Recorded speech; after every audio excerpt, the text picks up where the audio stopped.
Hey, friendo, Steve here.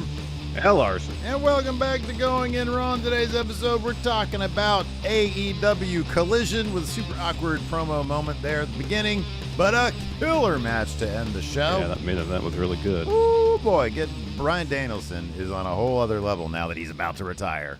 And Christian, again, this dude's super old, but man, killing it right now. We're going to talk about that. We're going to talk about it. Right. We're also going to talk about what a killer SmackDown. Oh, my God. Loaded. Stuff happened. SmackDown was awesome. That Cody Roman moment. Oh, ooh. It felt like a season premiere. It felt like a season premiere because it was the season premiere of SmackDown. We got the season premiere But it of wasn't Raw a season premiere in name only. It actually felt like one. How many times was a season premiere? It's just another episode of WWE product.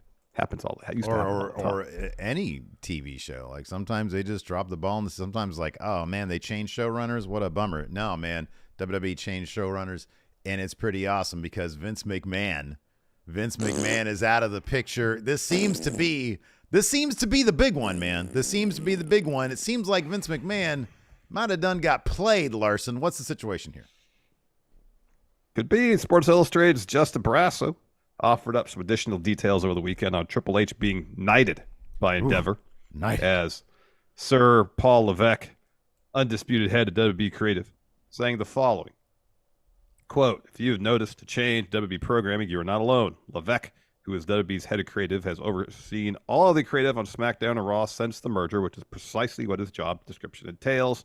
The difference is that Vince McMahon, who is synonymous with all things WWE, is no longer directly involved in dictating the weekly creative in the same manner he once did. McMahon remained the title of executive chairman of WWE, but he no longer possesses majority control of the company. That has allowed for change in the new regime, particularly in the creative department. Multiple contacts within WWE and UFC have confirmed that Emanuel, who wields power as the Endeavor CEO, is behind the change. Emanuel has long been a firm believer that, in order for an organization to be as effective as possible, people need to do the job they are assigned. In this case, that approach has empowered Levesque to exert his full influence in the company's creative sphere." No. Larson, I go back to Fightful Select, to Fightful's podcast, back when this deal was going down. Jimmy Van was saying, do you think it's possible? That's not a Jimmy Van impression. I don't know why I did. Why are you doing Dax? I don't know why I did my Dax impression. He said, I think it's possible that Vince McMahon got played because, like, basically, he didn't really sell the company. He just merged the company. Yeah. And it's like, it's a good deal for some people, but maybe not for everybody. But then also a part of that, he basically ceded control. He basically gave up control of the company. And he was, Larson, you have a question. Yeah, your hand is raised. So if you're going to give up control to the company that you bought from your father for pennies on the dollar in the early 80s, made it to essentially the brand name of the world of professional wrestling, this huge juggernaut of a company that's made you a billionaire. God damn it, pal. And you basically just sign something that hands over control to somebody else, and you don't really necessarily see a windfall immediately. I understand if he sells the stock, he will, of cash as a result. What are you even doing? Well, High Plains Drifter here just re-upped his membership, and with that, he has a little comment here. It says, Vince voice reaction to the knighting of Triple H, please, Steve. God damn it, pal. So Ari's like, hey, Vince, remember when you and I were sitting side by side during that interview where we announced this big deal and you said you're going to stay out of the weeds? Yeah, so what? I say a lot of things. Ari says, right, well, Paul, who, my son-in-law? Yeah, Paul Levesque. You're hands off now. He's completely in control. What he says goes with creative, what we see on the product. Well, goddamn, pal, what am I going to do? You're going to sit there. You're going to sit there and watch me as I run you down for dropping our stock price. And you're going to do a whole lot of jack shit. I own you now. God damn it. That sounds like he got played to me. Potentially. Here's some more here. This is from a recent Wrestling Observer Radio. It's what Dave Meltzer had to say. God damn it, Dave about Meltzer. All this. Regarding Vince, he says, well, he's out of creative. I mean, it's a big story because Emanuel, when they're on the verge of closing the deal, and Ashley closed the deal in April, went around and did media rounds. Vince will be in charge of the company, and if I and Vince have a disagreement, it goes the way Vince wants because Vince is the guy. So then the deal went through. It only really went through about a month ago, and already Vince is out of creative because of Emanuel. So this is a really interesting thing because it is the first time that Vince is now in the position that his father was in '84, when his father had run the company for years and years and years, and he was just an employee of Vince Jr. Vincent Kenny McMahon was the guy making all the decisions, and now Vince was in fact overruled, even though when he merged the company, he was told that this would not happen. It did happen. It's a really interesting thing. And that statement, when Emanuel was talking about the reasons the stock is down, and he mentioned Vince's name. So it is very interesting. I think what is going to happen. Vince power is clearly marginalized. There's no way around that. Those transcripts come from Wrestling Observer and WrestlingNews.co. God damn it, pal. Like, marginalized. Like, I don't know how Vince would get out of this one. You know what I mean? Like, I don't like he's no longer in power. It's not his company anymore. And nope. You know, he doesn't even have like the leverage when it comes to voting on certain things. So I don't even know if he wanted to get rid of Paul Levesque, if he could get rid of Paul Levesque. I don't know if he could either. I mean, this is all right now. There'd be zero justification for it because the business is bigger than maybe it's ever been. That being said, if Vince wants to prove a point, he'll potentially tank aspects of his business to prove his point. I would say potentially. He can't do that now because he's not in a position of power to do that. Oh, you're saying you're absolutely right. Potentially. Like if he would to prove a point out of spite, he would do it regardless what it meant for the business potentially. Remember back when this was first announced, the full details of a merger, no cash exchange whatsoever for stock. It was strictly a merger. It was all stocks in terms of like the stockholders were just getting TKO stock in exchange for WWE stock. So it was a strange deal again because no cash changed hands. Yeah, right. It wasn't a purchase. Yeah. So it's kind of head scratching what exactly Vince was getting out of this deal, apart from a seat at the head of the table. Yeah. You know, as far as controlling WWE day to day, but that's not the case now. So I'm still not exactly sure what Vince got out of this. I don't know. I mean, like there's even or what he thought he was going to get out of this. Well, that therein lies the got played element. Yeah. You know what he thought he was going to get out of it is a place where he could run everything. He thought that he had the closest possible ally in Emanuel. Even though, like, the worst case scenario, which might be this for him, is coming to fruition. I mean, is it ego? Is it hubris? Is it arrogance to think that this wasn't that he could just go ahead and keep on doing things the way he was doing things because, you know, birds of a feather, I guess. I don't know. Mm-hmm. Like, it is kind of shocking because look, I mean, it's. I guess if there was some sort of like, you know, once he can cash out his stock, obviously he's going to be a billionaire several times over. Yeah. But if he sold the company outright, he would have done that. He just wouldn't have had a seat at the table. I mean, now he can still say he has a seat at the table. It's just the thing that I think he really enjoyed doing and was able to hold over people. Creative. What you see on the product, the credit that comes with, oh, God damn it, pal. This was my idea. I did this. I'm the guy in charge. Yeah. Yeah. He doesn't have that anymore. So I don't even know what he does there. It's kind of like a Vic Mackey at the end of The Shield, huh? Dude, you're exactly right. Spoiler alert, just sitting at a desk. But in his case, he heard some sirens in the distance. He got up from his desk, grabbed his gun, and just left. And it's like, what happens next? We don't know. It's a series. Yeah. But Vince in the far off hears the toll of the ring bell. Yeah. He's not going to go get up and sit at gorilla position and start running the show. You know, he's not going to get his pencil and go sit. So, man, I don't know. This is it's pretty crazy in that I honestly didn't expect something like this to happen because you figure, Emanuel's sitting there, hey, this is my guy. And I wouldn't have done this without. I insisted. But the entire time you're sort of sitting there, it's like, this could totally be smoke just being blown up this guy's ass to try to take him for his company. And guess what? That's sort of what it was. I don't know if there's like another card that Vince can play. Triple H, he took the chicken off his plate. He did. He did take the chicken off his plate. And Triple H says, thanks for the chicken. Thanks for the chicken. People out there and watch Succession, highly recommend that. Hopefully they appreciate the Succession reference. I hope so.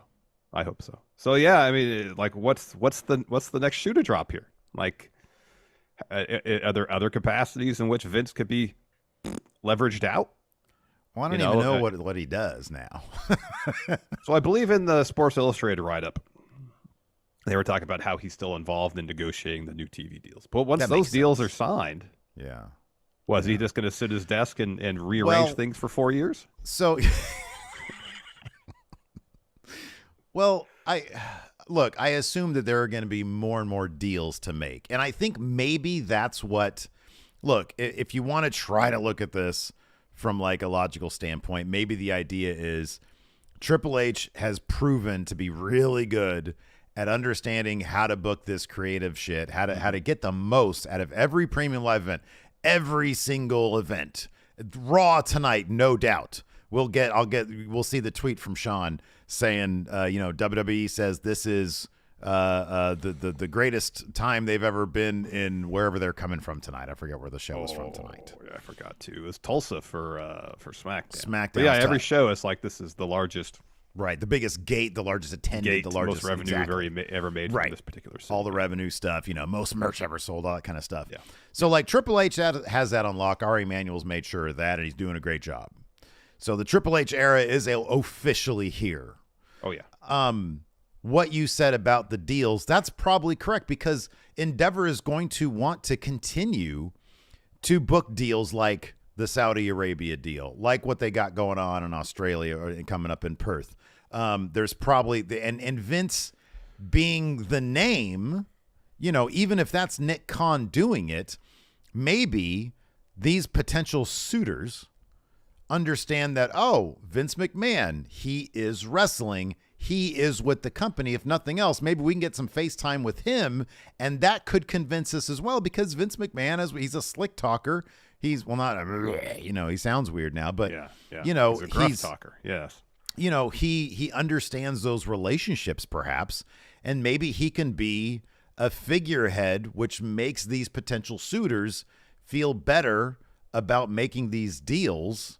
We all know what Vince has going on the side with all these investigations and stuff, and maybe that's an element too. I don't know. Oh, I would think it would be, yeah. But given that he has long-standing relationships with a number of high-profile, media entities, maybe the idea is they feel more comfortable having a familiar face at the table with Vince McMahon. Maybe that big picture stuff is exactly, the role he's going to serve from now on. But you look at someone like Nick Khan, who has a long career in television.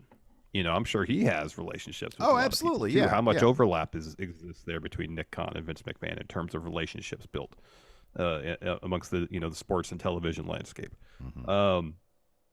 And if it's a situation where Vince is more and more seen as a figurehead in the company with no real stroke, no real power, how long is it going to take for his influence to eventually wane, even amongst people who are just like, hey, let's get some FaceTime with Vince? But if he doesn't wield any actual power... Well, yeah, but I don't know. I mean, he still has the title. He's still a big deal.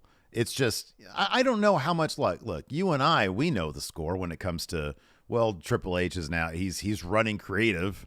But to be honest with you, it's not like, Kevin Feige over at Marvel. He's not writing scripts. He's not show running. He's big picture. And maybe that would be the analogy there is, even though, look, I know completely Kevin Feige. He's the Triple H, really. He's the head of creative. So that would be the more direct analogy, I would think. I guess it would be. Yeah, I don't know.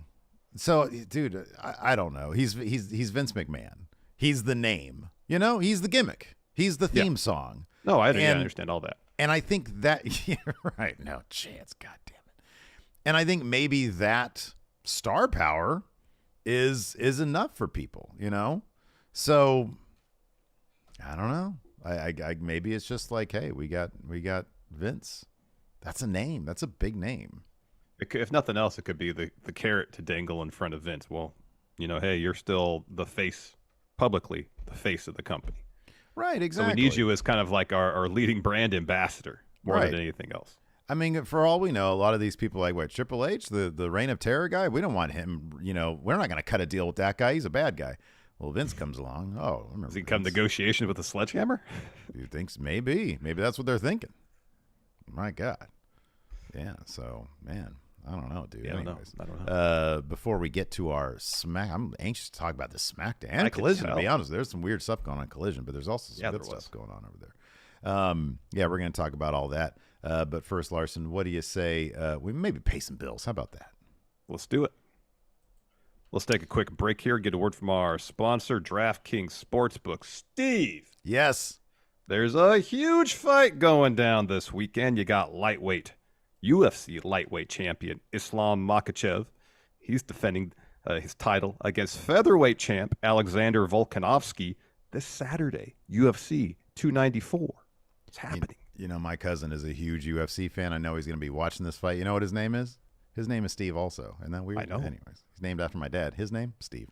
Anyways, no matter who you got winning or who my cousin got winning, DraftKings Sportsbook is bringing epic action to you. New customers can bet just $5 to land $200 instantly in bonus bets. That's right, Steve. I've got the DraftKings Sportsbook app right here in front of me. It's right here. And it's got the current line and betting odds for that massive main event, as well as the rest of the card. So what are you waiting for? Download the DraftKings Sportsbook app now and use code RAW. New customers can bet just $5 to get $200 instantly in bonus bets. That's code RAW only on DraftKings Sportsbook, the official sports betting partner of UFC.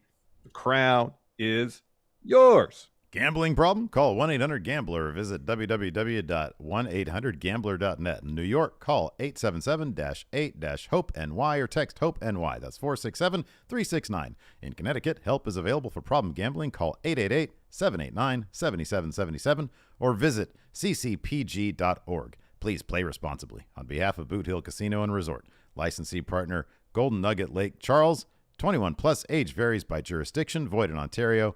Bonus bets expire 168 hours after issuance.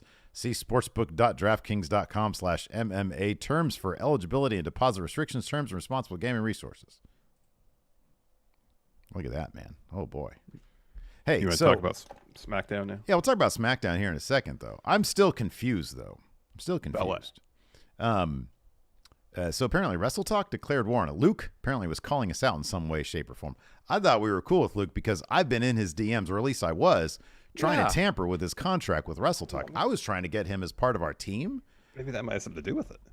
I didn't have a chance today to check out WrestleTalk. But as far as I'm concerned, with you and I, it's on site with them now. All I heard was like two people in our chat say WrestleTalk wants to go to war with you, and Luke had some choice words for Steven Larson. Now it's on site. I don't even want an explanation. Now, if I hear that just from some random friendos, it's on site. You and I are about to buy some tickets, and we're going to bring not just Steven Larson to England. We're going to bring our dogs with us. That's right. They're bringing the dog out. You're getting me wrapped up into something that I need to process. Hey, it's got to be you and I to get together forever, man. We got our backs on site. I want to know. I'm curious about details. I want to know. I'd like information. I want the information. No info. No knee-jerk all you have reactions. to know is that I want information. All you have to know is that somebody out there wants to square up, put the hair up. He ain't got no hair, though. Luke ain't got no hair. He got no hair to put up. Neither does Pete. Most of those got dudes a lot are bald. either. What Ollie? What he was going there, but then he got some fancy new hair. Hey, shout out to that shit. I was gonna hit him up because I might want some. You might want a new fancy head of hair. No, I'm fine with no hair. Yours is running away over there, just like them boys at WrestleTalk could be running away when they see Steven Larson in the distance. Yeah. They haven't seen your flex on him. Can you flex? Come, God damn it! Oh God. What you really want to tell is bringing the dog out. That's what you saw the dog come out of me. I've and seen you want the that dog dog to come go out right of you. back in. I don't want none of that. Flex again. God damn it. Let's see. No, I don't Come on, be too Flex. intimidating right now. This You've is opening been salvo. lifting weights. Come on. God damn it, pal. Here, let me see if I can get the chest going. See some meat. Oh, yeah. Yeah, god damn it. Yeah, I don't know. I don't know what that is. Hopefully, I don't want to solve this by peaceful means, though. I don't know what you they're don't talking want about. to, you said. I have no idea what they're talking about over there, though. I don't either. That's what I'm going to watch some of that shit. It could be a misunderstanding, Steve. We don't need to escalate things for a mere misunderstanding. I love those guys. I love those great. guys. I've been to their office before. I know what their layout's like. I got the info. Intel. I know which way to go in to attack. Oh, man. Are you kidding me? It's on site. Yeah. Boom. All right. Done. Well, have some let's get tea, some information. Some tea, some scones, and then some scraps. Let's get some information first, all right? Yeah, man. We escalate. Yeah, Maggie's got it right. If they declare war, we escalate. No info. But it's from two people that we haven't seen anything publicly directly directed towards us. It's just been something mentioned in shows mentioned to us, apparently. If this was a real thing, come to our front door, knock on it, slap us in the face if this is really what they want. Oh, so like a Barry Lyndon type situation? I want a situation where they come up and say, yes, I demand satisfaction. Okay. All right. That seems like a very British thing to do. Or we go to, this is what we do. Get some tickets, go there, find them in a pub, spill a pint on them on site. The NXT UK thing. Yes. Yes. Yeah. Spill a pint on them. That's the declaration of war these days, man. Yes. Bring it back. That Revolutionary War, it ain't done. It ain't done. War of 1812, it ain't done. Wow. Bring it back. Bring it back. I don't know. Maybe do I want to do some content with it or some shit? I'll do Maybe this is all a program we're just not privy to yet. Get our subs, man. Yeah, man. I'll wear that American flag. Okay. I haven't checked my DM. Let's show up like a couple of Lex Lugers, man. Let's drive that Lex Expresso. Oh, god damn it. Oh, yeah, look at that. Oh, I'm so sore, though. My neck hurts all the time. So yeah, anyways, shout out to WrestleTalk. They're great, but if they want some, they want some smoke. This business is about. I don't know what it's all about. I want information is what I want. Yeah, absolutely. So, anyways, let's talk about information. Let's talk about SmackDown information. Sure. Season premiere. It felt like a season premiere. Stuff happened. It seemed like things were kind of reset. There was direction for the future. Yeah. Seems pretty clear that in the near future we're getting Solo and John Cena, probably, depending on Cena's schedule, if he's going to stick around. Mm-hmm. Going to get Jimmy and Jay. We're going to get Roman and Cody. Yeah. Speaking of Justin Barrasso earlier, he had the thing on Sports Illustrated today talking about potential main event Mania matches for Roman. Yeah. Cody's still the front runner, finishing the story. Mm-hmm. So is that all I saw was that Rock didn't seem to be in the picture. It didn't seem like they were necessarily holding the spot for him. That's what it kind of felt. Right. But is the idea still Cody, dude? Because here's the thing. It's gotta be WrestleMania Cody's time. If they do this shit again where Roman beats him again, then it's done. Then he's done. No, they can't do that. They can't do that. They can't do that. If Cody has to win. I got such chills. I'm not even looking at the rundown right now, but I'm going to talk Cody Roman. So they've wonderfully, and it's great because Roman shows up and things are a mess. Jimmy keeps on unintentionally making him laugh. He's trying to tell him to cut out with the eat stuff, and then Roman responds to him, says, "I don't like that. Don't do that." But Roman shows up. Not only has he got John Cena hanging out, he's got he's got Jay and Cody. He's trying to move past Jay, but now Jay's back on his show, SmackDown, with the tag titles, and he's got Cody Rhodes. That's just a whole barrel of issues for Roman Reigns. He ain't happy. And so he shows up after the tag title match with Waller and Theory. Mm-hmm. And so Jimmy and Solo come out to confront Jay and Cody because Roman's like, those tag titles are a problem. They need to come back. Yeah. So you get Jimmy and Cody squaring off with Solo and Jay. I'm sorry, the other way around, Cody and Jay. And then you see Cody get distracted as hell because Roman shows up and he's like, oh man, I want this now. Yeah. And Nick Aldis, the new SmackDown general manager, gets in between them. Not tonight, guys. Not now. Not here. So that's gotta be the WrestleMania thing, right? Yeah, I think that's the direction. Yeah. What a wonderfully organic way of setting this moment up. It wasn't forced. It was just there. And Cody's reaction was like, oh shit, Roman's like, I love when they do that, man. When they have the crowd piece together. Oh, whoa, wait a second. That's Cody. He's there for a normal reason. And Roman's there now. They're facing up. Oh my God. I had chills. I marked out big time watching that. Yeah, it was really well done. It was really well done. Bringing in Nick Aldis so far, I know it's one night. Fantastic move. I know we were kind of wondering why Nick Aldis isn't going to be wrestling, considering he's like 10 years younger than us. Yeah. Still in tremendous shape. Oh, amazing shape. You'd imagine there's plenty of tread on the tires with Nick Aldis, but as authority figure, he's got it. That bit with Dom was great. Goes up, shakes hands, like, pleasure to meet you. I'm a huge fan. Turns away and says, of your father. That was awesome. I love that bit. I thought that was so good. Slick. Dude knows what he's doing. He has the air of someone who knows what they're doing, but he doesn't go overboard with it. You know? Yeah, I know. No, it was awesome. It was great to see him. He's a total professional.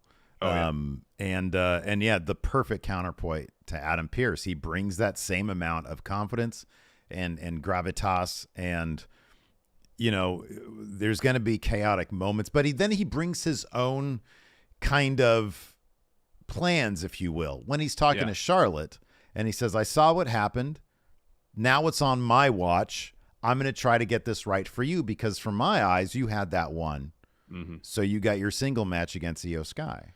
Yeah. And when you have Adam Pearce, who I know he's running both shows, so this might change now that he's just running Raw, has like this, at times, frazzled energy. Like sometimes he can get a bit overwhelmed by the chaos that ensues backstage. Again, small sample size. Nick Aldis projects calm, confidence. And it's going to be interesting to see if he gets as frazzled with all the chaos that can happen backstage as Adam Pearce has on occasion. Yeah, dude, it's I really love that. And it was announced as your prediction, which this is going to be really good. Kevin Owens was the man traded to SmackDown in exchange for the Jey Uso thing. Cody Rhodes. Now, it was kind of interesting because there was a moment where Kevin Owens looked back during his entrance and found no Sami Zayn there. He's got a new blue shirt. Obviously, we're going to get, going forward, his additional thoughts, knowing that this is that piece of the puzzle. Sammy's lost his friend on Raw, and he's a Raw guy. Kevin Owens is now a SmackDown guy. And so it's not like, you know, if they get the tag team titles, then they would be brand free or co-branded. But they're not. Now they're stuck away from each other. So it doesn't seem likely that they're going to feud against each other. They could visit that, but it doesn't seem likely. Yeah, they could. They could for sure, yeah. Where do you see it likely headed with Kevin Owens on SmackDown, Sami Zayn on Raw? Let's say they don't feud. They just sort of, you know, wish they were around each other, but they're not. Yeah, I mean, I would imagine that they would both potentially have a bone to pick with Cody Rhodes because of that. If they think Cody is, and as Cody has said, he's the one that orchestrated this whole thing. Then Sammy could go to Cody and be like, all right, I'm like, you brought Jay here, which I appreciate, but you took my best friend from me. He's on the other brand now. I don't see him every day now. We don't get to work together. We don't get to be a tag team and challenge for those titles down the line at another point. So that's an issue for me. And is that going to then lead to issues between Sammy and Jay now that Jay is tag champs with Cody? So Jay's going to have Cody's back on that one. As far as Kevin Owens goes, you know, with Cody and Jay being tag champs, they will be cross-brand. They will be on both brand. The one aspect of SmackDown I was kind of disappointed by last night, but I guess that'll happen whether it be on Raw or SmackDown next week, probably SmackDown next week, is Kevin Owens stepping up to Cody and asking for an explanation of why he was the one dealt for Jay. And why Cody thought that was the best move for Cody. Because Kevin Owens has had his back pretty much since he came back. He did everything he could to try to help Cody beat Roman. This is how Cody repays him? Well, okay. As a politician, Cody's going to feed him what he wants to hear, because that's what politicians He'll probably say, well, I brought Jay here. I didn't think you wanted to be around Jay, so I sent you to SmackDown so you're not around Jay anymore. No. Even bigger than that. The bloodline is crumbling. The bloodline is crumbling. That's been the thread. That's been the narrative that everybody talks about. They're a mess. You don't want another shot at Roman? You don't want a potential another shot at Roman? This is your way to do that.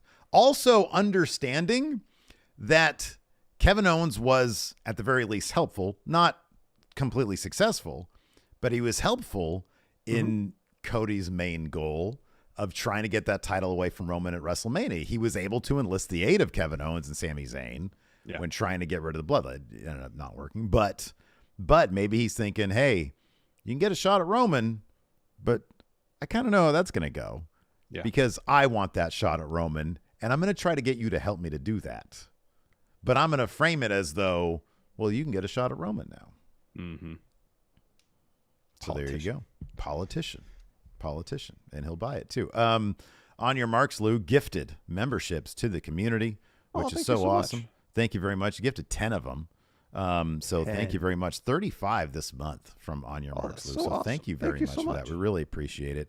Thank you so much. And we got the big Week of Champions 3 coming up in November, about a month from now, starting in about a month from now, because Full Gear, I think, is on the 18th of November. And the Week of Champions 3 is going to include that and Survivor Series. Right now, John Hosey, our first 2-time Big Blue Predictions champion. Good job. And then coming up at the Saudi show, the Crown Royal show, we've got a Predictions Challenge bonus round, so you can get some additional points heading into the Week of Champions 3. So be on the lookout for that. You can get there by either being one of the gifted members here on the channel on YouTube, or you can just click the join button as well, like Primetime Rambo just did here in our chat. So welcome to the Friendo Club, or on the Patreon at patreon.com/Steven Larson. You also get access to the Predictions Challenge, bonus episodes, and the question threads as well. So please check that out. It's a great way to help support what we're doing here at Friendo Club at Going in Raw. One thing that Maggie was blowing up our chat about, Jade Cargill and Charlotte Flair on the same screen at the same time. Yes. That was awesome. You know, we got to ask this question. It's kind of an asinine question. Sorry, not to throw shade at people. Kind of a silly question. People say, what does Jade Cargill bring to WWE? She brings another kind of like Charlotte Flair level of like aura, of charisma, of like just carrying herself like a star. Yes. Absolutely. And to see these two characters interact for the first time, oh man, and I had chills. What I love most about it, it wasn't like an extended promo thing. It was like Charlotte turns around, almost runs into Jade, and Jade's reaction was just first looking at Charlotte and then that huge smile. Big, like, just $1 million smile. I can't wait for this. Yeah. I can't wait for this match. And just, it was, they exchanged pleasantries, and that was it. It was a tease, but it was perfectly executed to build anticipation for it. It was awesome. And it was as if Triple H did because Triple H was the one that made the introductions, and he just had that childish grin on his face because he gets a front row seat to these fireworks. Yep. Yeah, it was awesome. It was pretty cool. And I'm hoping that's the Mania match, because I mean, that's a huge Mania match, debut Mania match for Jade. Yeah. You would think that would be a win for her. And in her, Mania debut to beat Charlotte, that's going to be massive. This is a great point here, too, from Eastside Review. Says, Jade immediately interacted on screen with one of the biggest stars, not just in the division, but the company. That's more time than she did with any of the top women in AEW. And that's another, it's just another visual that we're seeing with Jade, where she's going to be mixing it up with the biggest names because she is one of the biggest names now. Mm-hmm. They're making her that way. And the gasp from the crowd when Charlotte turned and the camera went ever slightly and Jade is there, it's like, whoa. Yeah. Oh, damn. What a great, another point here. Deuce Trey says, I didn't even think about this. I love how Triple H made the ladies look so much bigger than he was. He was back a little so that they're in frame much bigger, taller than he is. Than Triple H was, How awesome is that? Yep. I love Jade's reaction, though. It was that beat. It wasn't like an instant smile. It was that beat. It's like, oh, this is Charlotte. Yeah. Oh, yeah. It's like, I can't wait to have this match. Also, man, I'm so happy because this is what I came here for. Right. Exactly. that smile spoke volumes. It was it was so good. No, it so was. Good. It was that's what I'm talking about. Those kind of moments. We haven't even talked about LA Knight yet. Mm-hmm. And how great was that? So Cena opens the show. We'll just dive into it. Sure. So Cena opens the show. And he says, it's a big night, got to do this right. Tulsa, welcome to the season premiere of SmackDown. Roman Reigns' music hits. He interrupts. They get everybody. They have Solo and Heyman in tow. Heyman hands Roman a mic. By the way, Paul Heyman, his hair miraculously, and I know a lot of people said, oh, he dyed his hair again. No. Heyman actually tweeted out that being back in the presence of the tribal chief makes him healthier. His hair naturally returned to its darker form. And I believe that. I do too. Yeah. So anyways, Heyman hands Roman a microphone. He says, John Boy, Hollywood, if you're going to open my show, you better do it the right way. Tulsa, acknowledge me. Crowd chants for Cena. Roman says, you're chanting for a coward. The man only showed up because I took my leave. Then he had the audacity to come back and call himself the greatest of all time? Let's be honest here, John. You already know who the GOAT is. It's a tribal chief, Roman Reigns. But we ran into this before and handled it. We're going to do it again. Leave, or we're going to make you leave. So Cena says, a lot of energy in here tonight. He does the lecturing Cena thing. Yeah, he does. A lot of energy in here tonight. A lot of anticipation for what's about to happen. WWE, it's like he's narrating the moment. WWE is always unpredictable. But SmackDown, you can never tell. And when Roman and John Cena are in the same ring, who knows what's next? But I'm about to throw you a curveball. I'm not here to challenge you. I'm here to acknowledge you. 1,138 days you've held that title. In my mind, no matter what any announcer says, that is the greatest accomplishment of all time, and it is earned. I'm not here to challenge you tonight because I haven't earned it, but I know somebody who has. L.A. Knight. Cena is there as a decoy for L.A. Knight, Larson. Yeah. How great is that? It was great. So L.A. Knight comes to the ring. Cena hands him the mic and is like, this is your time. And Cena steps back. He's like standing in the corner for most of the rest of the segment. Cheering him on, basically. Yep. And so Knight says, let me talk to you. You're Roman Reigns, right? You're the head of the table, right? Yeah. You're the tribal chief, right? Yeah. You're a defending champion, right? Nah. I tell you what you are. Right now, you're a man standing in my way.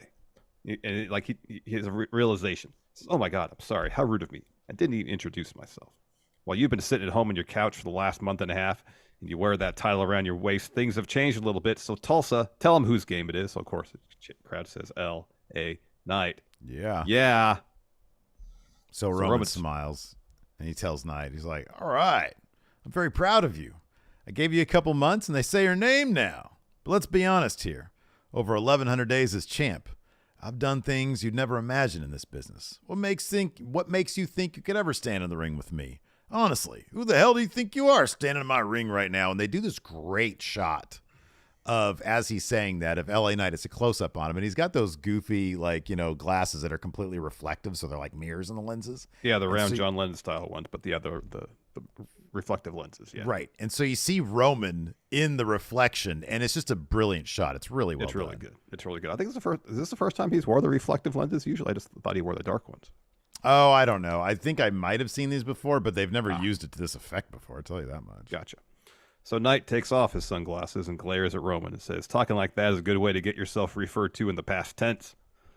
So I'll put it to you like this. Who am I to be in this ring with you? I'm the fastest rising star in SmackDown history. I'm the man who has walked right in here and, before you can finish that thought, whoopah. Jimmy attacks him from behind, but LA Knight tosses him out of the ring and he gets right in Roman's face and starts talking crap. And Heyman gets in Roman's ear and is like, don't do it. Not now. Don't do anything. So Roman rolls out of the ring. Solo glares at LA Knight once and then follows Roman. Mm-hmm. So they're at the foot of the ramp. Roman says to Solo, don't worry about Cena. Handle him. Mm-hmm. So Solo gets back on the apron and challenges LA Knight to a match tonight. So LA Knight picks up the mic and says, for all you who don't speak moron, he just said me and him tonight. I'll tell you what, if you want to come down here and get stomped out, yeah, then come on down here and I'll turn your ass upside down, use you as a mop. And that's not an insult. That's a fact of life. Yeah. He said he was going to use him as a mop. Yeah, I had not noticed him using the Facts of Life thing very often. I don't know if he's used it in WWE. He has. He has? Okay. Yeah. But I think it's been a while since we've heard it. I was so happy that he brought it back here. Next thing was awesome. Dummy. Yeah. Dummy. Let me speak moron. Yeah, that was awesome, man. So I mean, that's going to be the Saudi Arabia match. Yeah, you think that'd be the Crown Royal main event? Yeah. I've seen people. It's so funny, man. People are so crazy. They talk about, Roman Reigns is going to bury LA Knight. So look, we know LA Knight's not going to win in Saudi Arabia. We get that. This is Cody's story to finish. But to put him there in the main event level with Roman Reigns at a Saudi Arabia show, which are what, Larson? Greater to or better than? Greater than or equal to WrestleMania, yeah. And all that, yeah. So that's a pretty big deal for him. That's awesome. And it's going to take Jimmy and Solo and Roman to beat LA Knight. It's going to be a big, massive overbook thing, yeah. Yes. Yeah. Yes. After that, we had Pretty Deadly versus the Brawling Brutes. So Pretty Deadly has this intro where they talk about how inspiring Elton Strong, Elton Prince. Yeah, his road to recovery from a separated shoulder. Yeah. He comes out in a wheelchair and then he gets up all dramatically and then they kick the music in. They start dancing and shit in slow motion. It was pretty good stuff. So as per usual, cheaty antics here from Pretty Deadly getting the win over the Brawling Brutes. There was a bunch of good stuff here. They were doing the 10 beat stuff. Ridge tags in, starts wrecking Pretty Deadly. Elton goes up top. Ridge picks him off, hits a press power slam. Wilson breaks up that pin. Butch takes him out with an enziguri, looks for a powerbomb on the apron. Wilson reverses that into a backdrop. Ridge knocks Wilson off the apron. Ridge hits the same move that hurt Prince's shoulder before. So Elton crawls to the ropes and the ref checks on him. Meanwhile, Kit runs over, checks on him too. Ridge asks the ref what's going on. She tells him to get back. So Kit then cheap shots Ridge with a boot to the face and Prince rolls him up to get the win. They run out of there. A win for Pretty Deadly on their return. Yep. After that, we got a Carlito interview. Kayla asks him describe his return at Fastlane. He says there's only one word to describe Carlito back in WWE, and that is cool.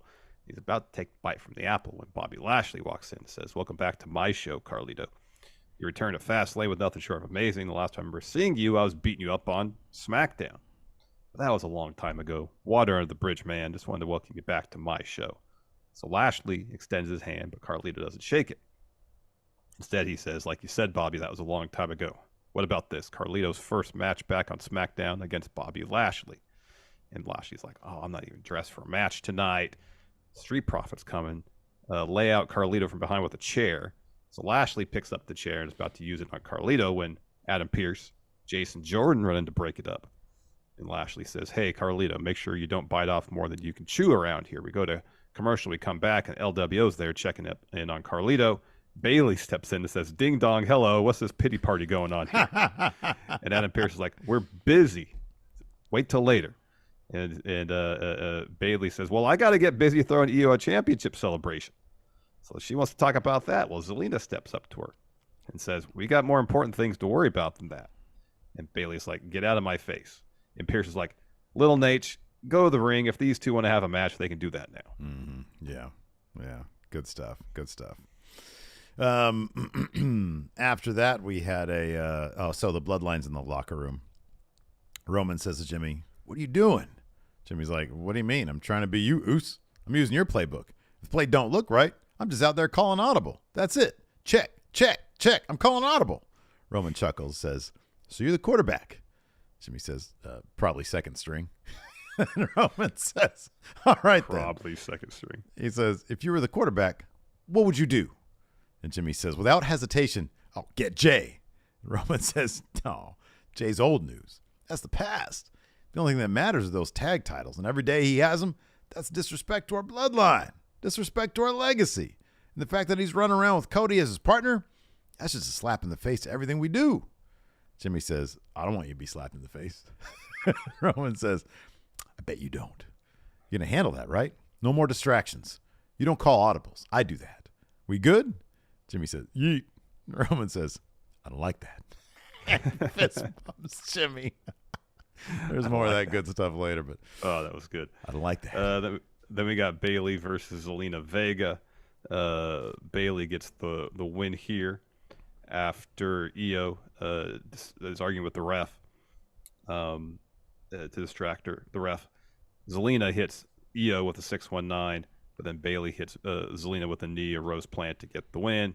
Afterwards, Bayley says, Io, come on in here. And they start stomping on Zelina. Charlotte runs down to make the save. Yeah. Good stuff. After that, we get some Motorhead. The game comes out. Triple H, the game, Polovic. Adam Pearce in the ring. They're waiting for him. Triple H says, I got to tell you, there's a big part of me that misses that. It's electric in here tonight. I don't know what it is, whether it's the time of the year. It is October, which means we just came out of an incredibly successful fast lane on our way to Crown Royal. And just around the corner, Survivor Series, it all starts right here. The season premiere of SmackDown. I came out here to call attention to one of the unsung heroes of WWE. He's in the ring with me right now. He doesn't know why I asked him out here, but not only did he have an incredibly successful career as an in-ring performer, Adam Pearce, over the last 3 years as a WWE official, has done an incredible job doing a very thankless job. He's managed the superstars of Raw and SmackDown. He's overseen both shows, and he's done an incredible job. And for that, Adam, I say thank you. And they shake hands. He says, with that in mind, it's a job that's incredibly difficult, and it's a job no one person should do alone. So with that, I'm very happy to tell you you'll no longer be doing it alone. As of this moment, you're getting a promotion. Right now, Adam Pearce is now the new general manager of Monday Night Raw, which means it leads me to ask who's going to be the GM of SmackDown. But before he can answer that question, we got the great Judgment Day meme that's been going around where Triple H is interrupted by Judgment Day music. Oh, it was great. So it's Dom. His music hits. Triple H turns around, looks towards the ramp, and kind of laughs about it to Adam Pearce. Yeah. So Dom comes out to a chorus of boos. He says, hold on, are you serious? Fastlane was not a tremendous success. Judgment Day got screwed out of their tag titles, and now Jay and Cody. Well, Triple H interrupts him and says, I'm sorry, Dom. I can't hear you with all that. Please just keep it down. And so then Dominic says the crowd starts booing again. So you go ahead and be Dom. And Dom says, like I was saying, Jay and Cody defending our tag titles tonight when Judgment Day have a tag title match on Monday. How can you allow him to do this? I love this because Triple H can never help himself but to address criticism from online, but he always does it in I find it funny way. He says, wow, first of all, I always thought they were pumping in that noise. I didn't realize it was that loud out here. A lot of people don't know this about me, but I have history as a lip reader, and I believe you were saying something about tag team injustices. They shouldn't be defending him tonight because there's a tag team title match on Monday. Is that the gist of it? Here's the thing. You're yelling at the wrong guy. This is the GM of Raw. You need to be talking to the GM of SmackDown. So let me bring him out here, Mr. Nick Aldis. He's just wandering around at ringside, Larson. Yeah. No music, no intro, no entrance. He just gets up from a chair ringside and gets in the ring. Yeah. So he gets in the ring and says, first of all, I'd like to thank WWE for the opportunity of a lifetime to be general manager of the number one sports entertainment brand in the world today, SmackDown. And he goes to Adam Pearce and says, I look forward to some healthy competition between our two brands. Then he goes to Dom. He goes, Dom, good to meet you. I'm a big fan. And he turns and says, of your father. Oh. And Dom just looks stewing on that. He looks hurt. He looks hurt, man. Does. He really does. He says, I'm going to cut right to the chase. As many of you know, about a month ago, Cody Rhodes was instrumental in a deal that took Jey Uso to Raw, and now in exchange, a Raw superstar must come to SmackDown. So as my first official act with Triple H's blessing, I'd like to introduce SmackDown's newest superstar right now. Before you do that, though, Dom interrupts. Says, nobody cares. I'm sorry. What was your name? Nick? Jay and Cody. That's the problem. Now you have to deal with me. And Aldis says, well, we'll get to that in another moment. But if you don't mind, right now the business at hand is SmackDown's newest superstar. Dom says, I don't care. I'll smack him and make him respect me. It's Kevin Owens. Yeah. Massive reaction. He comes slowly. He does, he looks behind him to see if Sammy's there. He's not. He takes his time getting in the ring, gets on the apron and just glares at Dom. Gets in the ring real slow. Of course, Dom makes a move. Bad move, Dom. He gets a stunner. Aldis extends his hand. Kevin Owens shakes it. Mm-hmm. Yeah. Oh, we cut backstage, and Roman and the Bloodline are watching on the locker room. And Roman says, Kevin Owens is on my show now? We got Cody running around here on my show, and Jey Uso on my show, and Jimmy Uso on my couch. And Jimmy's just there drinking water. And he about does a spit take at Roman. Yeah. Yeah. And Roman says, go ahead. What are you doing? I just called the play. I told you my plan was, and you're over here drinking water on my couch. Who's quarterbacking? And Jimmy's like, are you being serious right now? And Paul Heyman back there knows that Roman's being serious, but Roman laughs and he says, nah, but imagine if I was. Imagine if I was. And Jimmy gets up. Roman glares at him. Jimmy says, all right, I'm going to go run the play. He like steps all over the couch. Oh, all over it. Come on, Solo. Yeet. And then Roman says again, I told you I don't like that. That shit is so funny. It's a miracle none of these dudes laugh while they're doing it, because it is absolutely hilarious. After that, we had a nice little Dragon Lee video package, and then we get Nick Aldis backstage handling business with Chelsea and Piper. Chelsea's telling Aldis, she says, I heard you're a problem solver, and I have a problem. People around here are saying these tag titles are cursed. And then Piper asks Aldis, what are you going to do about it? And then before Aldis can say anything, Chelsea says, actually, I have an idea. Picture this. New championships. Italian leather. Style and class, just like us. And Aldis says, speaking of style and class, and the camera widens out, and Charlotte standing next to Aldis. I have another meeting, so if you don't mind. And then Chelsea says, ugh, terrible first impression. And then they leave. So Aldis turns to Charlotte, shakes her hand, and says, I'll cut right to the chase. I saw what happened at Fastlane. If the ref hadn't been distracted by damage control, you'd be standing here right now. And Charlotte's like, yeah, well, the ref has final say. And he says, that's true. But SmackDown's on my watch now, and things are going to change. With that being said, next week you're going to go one-on-one with Io for the women's title. And Charlotte says, thanks. So she turns to leave. Jade's right there. And Triple H comes up. He says, Charlotte, I'd like to introduce you. She's like, I know, Jade. It's nice to meet you. Jade says, it's my pleasure. And Charlotte says, oh, it will be. And then she leaves. And Jade's smile kind of disappears at that point. Yeah. Yep. Then we had the tag title match. Jay and Cody defending against Grayson Waller and Austin Theory. Jay's isolated for a good stretch. Eventually, Cody gets the hot tag, goes on a run. Jay gets back in. Austin's looked to hit him with an A-Town down. Jay escapes that, hits a super kick. And then Jay and Cody hit the Cody 1D. It's official. That's the name of it. Yeah, it's like it's got two names instead of just one. It probably needs to go away, to be honest just with you. Just be the Cody. No, I'm saying the move. Cody keeps on planting himself on his head with it. Oh, he does. Yeah, on the back of his neck, the back of his head. So they hit that on Theory. Jay takes out Waller with a suicide dive, and then Cody hits Theory with a crossroads to get the win. And as Jay and Cody make their way up the ramp after their victory, Roman's music hits. Solo and Jay come down the ramp, step up to Jay and Cody. Looks like they might be challenging for the tag title sometime soon. Cody then, off frame, notices Roman and Heyman walking up. So Roman steps up to Cody, and they have a stare down. That's when Nick Aldis and I think Kenny Dykstra's there. They run down to try to make sure a fight doesn't break out. And Aldis says, not tonight, guys. Yeah. Oh, it's so good. So good. It's a good way to build some anticipation for WrestleMania. No kidding. My goodness. Make their video package. What was the My Way or the Highway? Yeah. Yeah. Do that one again. Yeah. Or the one with the Daniel Bryan one. That one's so good. What's a Limp Bizkit song you would use instead of My Way or the Highway? I only know that or Break Stuff. That's really all I know. Was there ever a video package to Break Stuff? I don't think so. Not that I'm aware of. That'd be cool. It wouldn't make any sense. It really would. The lyrics don't match up. But it's a high energy song. Oh, it really is. Oh, no. Maggie's got it right. The Nookie. Again, doesn't make a lot of sense. Very high energy song, though. Yeah. It's just one of those days. Feel like a freight train. Yeah, man. Feel like a freight train. Then we had Solo Sikoa versus LA Knight for the main event. And so towards the finish here, they're going at it. Jimmy Uso runs into the ring, sets up to hit Knight with a hip attack, but John Cena just comes out of nowhere, smoothly hits Jimmy with an AA. Solo then spikes Cena, and then Knight uses that distraction to grab Solo and hit a billionaire finger trap to get the win here. Probably like one of the smoothest billionaire finger traps I've seen, too. He's getting really smooth with that. People are learning how to take it properly. Yep. And then Knight celebrates in the ring, but then turns around, eats a spear from Roman Reigns. God damn it, pal. Whoop-ha. Yeah. That's how the show goes off the air. All right, then we had Collision. Well, before we talk about Collision, I want to point something out.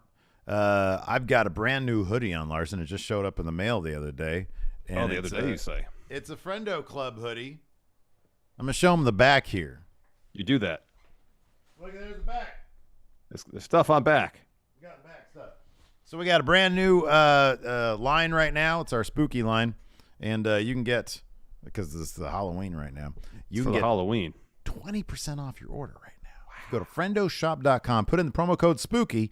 We got some new stuff, including our very first mug. Look at that guy. That. I drank my coffee. So it's a Friendo Club logo in black and white, but then a bunch of blood splatter on it. And look, that's good. If you're right-handed or left-handed, look at that. Doesn't matter. I would suggest you just get the 15-ounce one because I think it was weird the way they did it. Like the smaller one, number one, why would you ever get a smaller mug? But the smaller one, I don't know if it managed to get both of them on there, but this 15-ounce one, oh, man, this looks like $1 million right here. Yeah. And it's good quality, good printing quality, and all the shirts are actually really good quality over there at the Friendo shop. So shout out to us for having that shop. Thank you, us, for mentioning us. Exactly. And this is somebody asked, is it zip up or pullover? This is a pullover. All the ones that are pullovers over there. I looked at the zip ups. I might try to do a zip up at some point. But right now we got because you can do the big thing on the front of the pullover. Yeah, you can only do big graphic on back for zip up. I'm fond of the zip up. So I might get a zip up because I think they also offer like an embroidery one for the zip up. So I might do something like a premium one for you nice. Zip up fans. Premium. Also, while we're taking a quick little break here, we got 886 people watching right now. It's a good crowd over here on the YouTube, as we've mentioned, and we're still going for it. We're trying to get 198,891 subs over at our YouTube channel. True. Had a great weekend this weekend, getting more subs. So we're inching our way up to that palindrome number, but we're not quite there yet. We're at 198,231. We're 660 away right now. 660 away. So if my math is correct, 877 is more than 660. So if a lot of people watching now, just go and sub if you haven't. Oh, yeah, dude. We're going to get that much closer. Heck, we might get it today. Holy crap. We do have a lot of people watching. What's up, everybody? We do. Are they here? Are they here in anticipation of the brewing war between WrestleTalk and Going in? Maybe. I mean, this talk of battle of fisticuffs between us and our friendos at WrestleTalk is news to me. I'm still looking for some information, some details. See, I need no information. All I know is that somebody declared war, and so for Steve, me, it's on site. 2 words: on site. On site. Absolutely right. I want details because if I'm gonna bring the dog out, it's got to be for a good reason. Hey, a spilled pint. Yeah. Spilled pint. That's all I got. Also, we still got 867 people watching here. If you could, please hit that like button. This one looks like a thumbs up. We love getting 200 likes during our live stream. It just seems like a good number. 200. Solid number right there. It's a great number. If we get more, that'd be great too. Yeah, that's cherry on top, proverbially speaking. What are we at right now? 164. Oh, we're close. We'll get there. Yeah, 872 people watching right now. What's up? Hit that subscribe. Yeah, we've actually been making some pretty good progress on the old subscription. We have. We had a good weekend. We had a good weekend here. What are we at right now? What did you say? I don't even see. Oh, wow, we're 660 away from 198, 891. Nice. Yeah. Oh, John Hosey, our 2-time champion here, says if anybody's here from WrestleTalk, you better watch out. You better watch it. Watch yourself. Watch your back. Watch me. You got eyes on the back of your head. Watch me. Yeah, man. Terrence in YouTube chat says this is a men's podcast here. Well, it's men's and women's, but this is where the big boys play. Yeah. Check the adjective. Play. Speaking of play, apparently Adam Copeland doesn't appreciate when Ricky Starks plays around. Let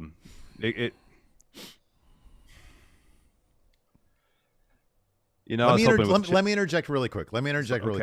Okay. Let's just start this Collision recap by saying Bryan Danielson, watch the main event, absolutely, and Christian dropped a match of the year candidate, absolutely, in the main event. This was absolutely a killer match.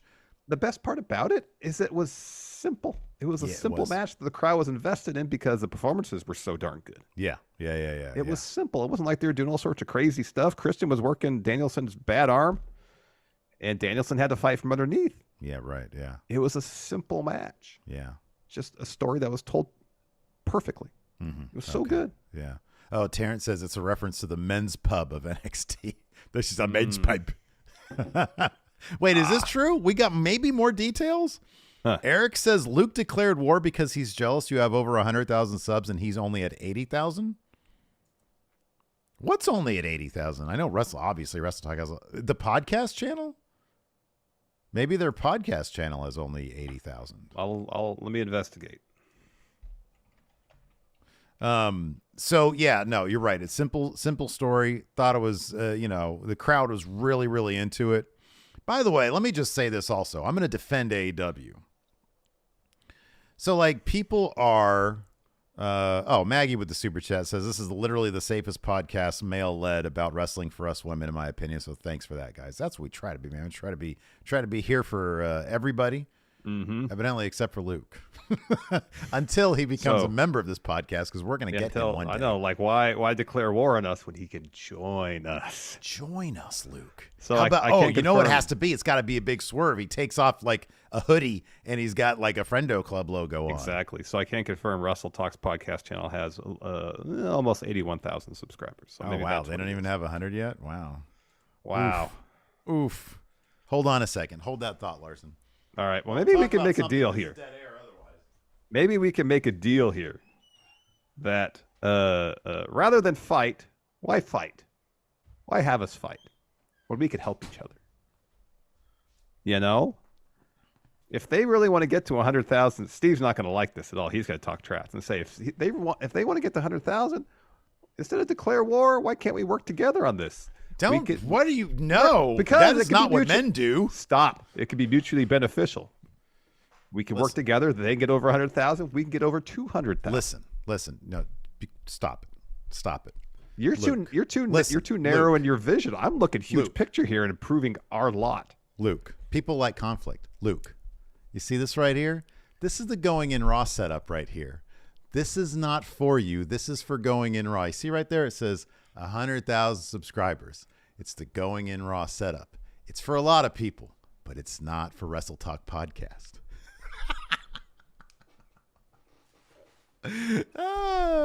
Now, people should totally go sub to the WrestleTalk podcast. But absolutely, they're great. But this is the great thing, though. This is the great thing about this, though.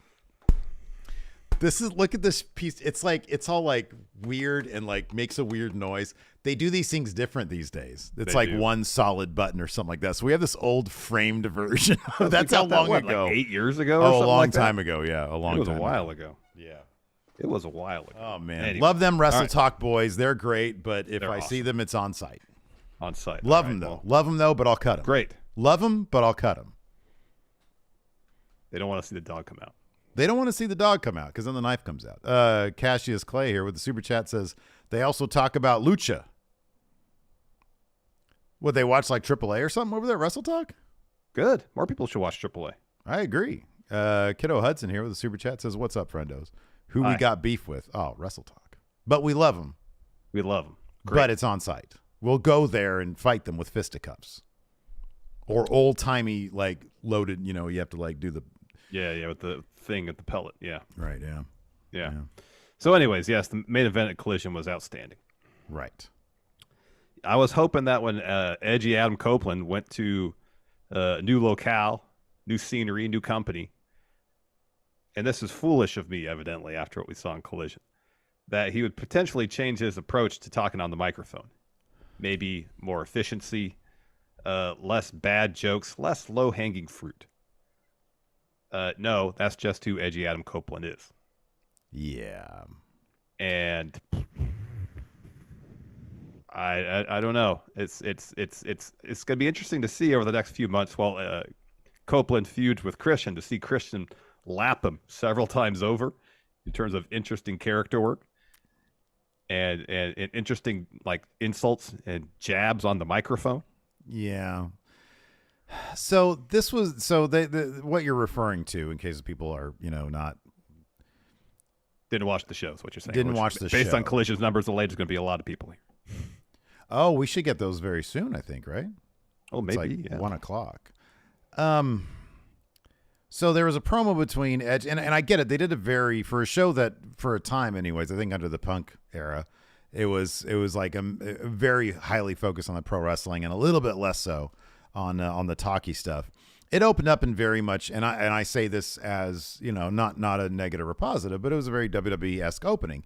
They brought out all the biggest names in Collision there. They brought out Edge, Christian, Ricky Starks, Bryan Danielson, and then FTR to promote. Don't forget the other half of the tag team champs, Big Bill. Oh, and Big Bill. He was out there too. as was former Impact stars Jake Christ and KM, but they were security guards. So they did the big WWE promo thing to set up a match and to hype up the main event.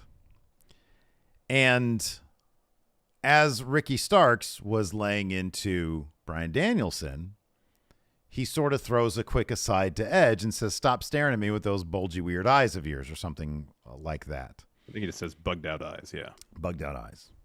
And so Edge responds, and I think it's kind of unscripted. They probably had bullet points.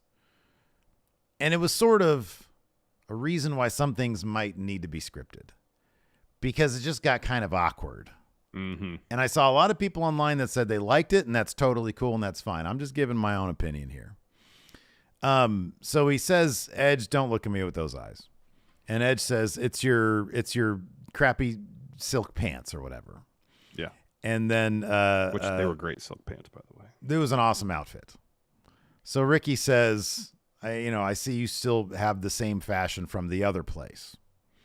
And Edge refers to Ricky Starks as a vanilla midget version of The Rock. From the standpoint of trying to build up your stars, that is a common criticism that Ricky Starks has had to deal with, because he bears a slight resemblance to The Rock, not only in just sort of his, I see it to a degree. I mean, it's hard not to see it to a degree, but I feel that Starks has enough of his own thing. Like LA Knight, for example, a lot of his cadence is very much influenced by The Rock, and then like a little bit of Stone Cold. But in my opinion, LA Knight has his own thing going too. Yeah. Ricky absolutely. Starks has his own thing going. And yes, I see some parallels. It's a very lazy criticism of Ricky Starks. It is. In my opinion, that he is a lesser version of The Rock. It's one that I can't stand because I think it does a disservice to his immense talent, and I fucking hate it. I hate it so much because it's so lazy, it's so superficial, and it does him a disservice.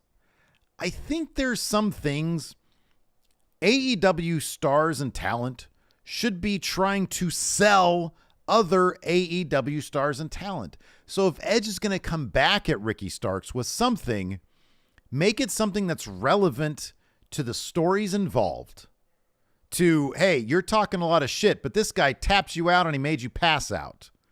Yeah. Go that way.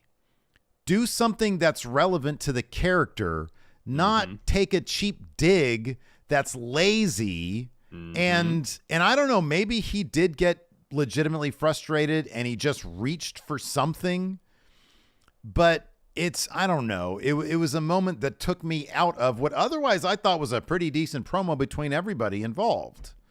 And I don't know. It was a sort of thing where it's like Tony Khan should look at that moment and see it as a teachable one and say, hey, listen, we're trying to get everybody needs to get over here because look at our crowd. And by the way, I saw a lot of discourse online about this. People taking pictures the way they did 4 years ago in WWE, where the it's empty like side of the arena. Yeah, the hard cam side of the arena. Yep. All I give a shit, dude, is when I'm watching TV, what does it look like there? And they did such a good job of framing the portions of the arena that were full to make it look like it was full. It looked fine on TV. Who gives a shit what it looks like when you're in person? And the crowd was energetic and into the show. They were into the show. They were energetic. Are they having attendance issues right now? Yes. Are they going to get out of those attendance issues? I'd like to think so. You know, it all depends on their creative. We've talked about this endlessly. Yeah, WWE talk about ad nauseum. Here's the thing about this being a teachable moment. It's not like Edge has been in the wrestling business for 5 years. He's like a 30-year vet. I know. I agree. You know, and maybe it was a grab for him, something he could latch onto quickly in the moment. That being said, you're right. It does a massive disservice to a superstar they're trying to build up as a main event guy in Ricky Starks. When he threw that out there, I was like, ugh. Again, but that seemingly is Adam Copeland's approach to promos. We saw that. Remember when he was in the Judgment Day, and they were trying to build Judgment Day up as this huge, I don't know, not supernatural, but it was supposed to have some mystique to it. Mystique, yeah. There's supposed to be presence and mystique, and he'd get on the mic to try to get heat from the crowd and talk crap about their local sports teams. I'm like, that's lazy. Yeah. It's cheap. Yeah. That is like the laziest way to get heat. Like, I feel like when Christian does it, he does it somewhat tongue in cheek that he knows it's lazy. You know? Yeah. There's a certain amount of self-awareness there, yeah. Yes, there is. But when Copeland did it as member of Judgment Day, it's like, well, this is how I'm going to get heat, so this is what I got to do, rather than thinking outside the box, being creative. Yeah, right. Taking who these characters are now in Judgment Day and getting heat through the prism of who this character is. Because Edge, as leader of Judgment Day, should not be talking crap about local sports teams. That should be so beneath his lofty ambitions.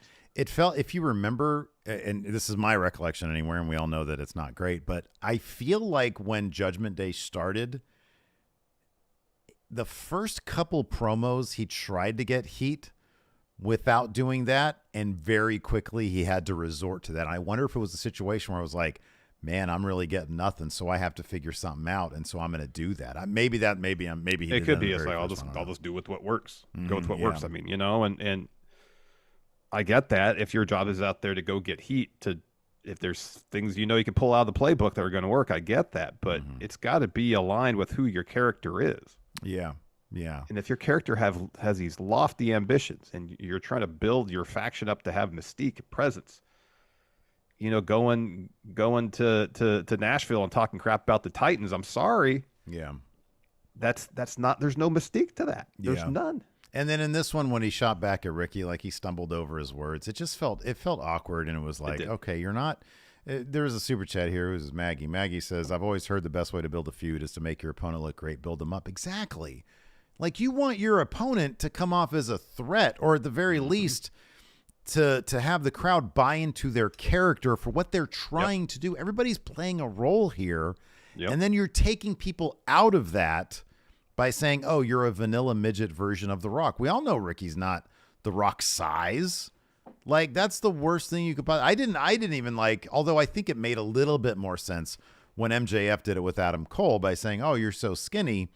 Because it was like, hey, he's trying to break him down. He was a guy who he once had respect for, and that's what he's trying to do. That's the goal of his, was to do that. And it just didn't come off the same here. It just came off as lazy, and maybe even a real moment of frustration where he just went to his basest of instincts and was not creative with this insult at all. Primetime Rambo here says, with a super chat, says something about Edge just doesn't fit with AEW for me. It almost feels like Booker T and TNA. It just doesn't seem like a good mesh. Booker T is apparently he's really down on his time in TNA. All the clips I've seen, I was not watching week to week back then. All the clips I saw were hilarious of him in TNA, but maybe, sometimes when people are checked out, it's funnier in retrospect. Yeah. I mean, same could be said for a lot of Kevin Nash's work in WCW. And TNA. It was obvious. Matter, TNA for that matter. The stuff he was doing with Alex Shelley in TNA was like wildly funny. Yeah, I know. It was really good stuff. Yeah. It was a lot of fun. I guess otherwise on Collision, I mean, like the CJ and Miro stuff's good. It was just kind of like Sky Blue and Statlander, I thought was really good. That was a really good match, yeah. That was a really good match. But otherwise, it felt like a lot of the matches were just kind of, all right, here's someone we're trying to build up versus enhancement talent. And I understand there's a role for those type of matches in pro wrestling, but to have like 2 or 3 of them in one show, it's a bit much. There is the issue right now with AEW that you and I have talked about a lot, is a lot of their stories are start and stop, and they're just plain dropped. And so it's difficult. You see the Miro thing, and I liked it. I thought it was really good. Like, CJ's trying to manage people. Action Andretti comes up to her and says, hey, sign me up. And so then a couple, segments later, you see Miro in one of his cool, well-lit promo things. From off screen, he pulls Andretti in and he says, no, this isn't going to happen. He shoves him to the ground. So I like that. But are we going to see him on Dynamite? Are we going to see him on Collision next week? Are we going to wait 3 weeks before we see them again? Yeah, I know. And so it's really difficult to get invested in stuff. We saw a really killer LFI promo this week. Are we going to see them next week? Are we going to see them in like action? 2 months since we've seen the last one of those video packages. It's been forever. Yeah. And so it's like, okay, let's get a run. Let's get on a roll where we're seeing these people and in more and more advanced stages of their stories, and let's see these stories play out, because it's difficult to get geeked out for it, because I don't know when I'm going to see them again. Are you going to drop this for another month, or are you going to keep going with it? Well, we can just get into it, I suppose. So Adam Copeland comes out, introduced the show, and he comes out to address. I'm not going to do this. This is very long, so I'm not going to do it verbatim. Comes out to address what Christian Cage had to say on Dynamite. So before he could do that, though, Christian's music hits. But before he makes his entrance, he's got a full security detail. Jake Christ, Myron Reed. Yeah. KM was one of them. KM was the big KM guy. as well. Yeah. They are his security detail. They stand on the ramp, and then Christian, Nick Wayne, Luchasaurus fall. They all walk to the ring. Christian sits on the top turnbuckle on one of the corners while a security force builds a wall around him. And so he starts to talk to Copeland. Says, you got a lot of nerve. You really proved my point. You really think you're special, huh? You just walk out here in Collision, my show, by the way. Take up the opening segment while I'm in the main event. That doesn't sit right with me. So I brought my security detail out here because I'm sure you're upset with the things I said to you last week. But this is for your protection, not mine. Now I'm going to cut to the chase here. Why don't you nicely step out of that ring, walk up the ramp, and hit the bricks, because what's going to happen here, if you stick around much longer in AEW, it's going to be like you're from Toledo, because you'll be known for nothing. Get to step in, or I'm going to have my security remove you, just like they had them remove the BCC, so don't be any funny business my match. I want to have a straight-up fight with Bryan Danielson, and I know if you're here and they're here, that's not going to happen. Going to beat Bryan Danielson in the middle of this ring and prove what I've known all along as a TNT champion. I'm without a doubt the best wrestler in the world. This brings out Bryan Danielson. So Danielson says, whoa, he says, Christian, I'm happy to hear you want a fair fight, because I got some news for you. I talked to Tony Khan, and Luchasaurus and Nick Wayne have been banned from ringside. Now we're going to find out who's the better man and who deserves to be TNT champ. The revolution will be televised. Ricky Starks comes out with Bill Big. So Stark says, no. What is this, the remake of Wild Hogs? which is a clever way of saying people are old. Yeah. He says, I'm looking at a bunch of guys in that ring who should have said no to begin with. But I'm also looking at a bunch of guys who are taking up their time. So excuse me for breaking up this little bash here, but I'll be damned if I sit in the back and let it go on any longer. Truthfully speaking, I have respect for you, Adam Copeland.